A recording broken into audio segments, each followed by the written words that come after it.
How to delete a web WhatsApp account. Hello everyone.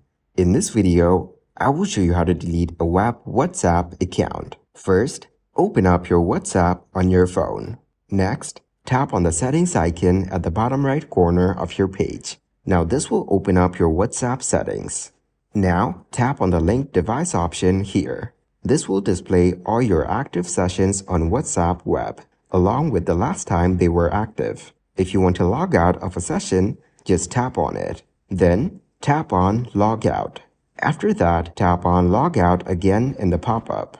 Now, you're no longer logged into that session. After that, try another one. So simply tap on it and then tap on Log Out. Then, again tap on Log Out in this window. This is how you can remove all your WhatsApp web connections from your phone. Thank you guys for watching this video. Hope you got some value. Make sure to like the video and subscribe to the channel to get notified of new videos.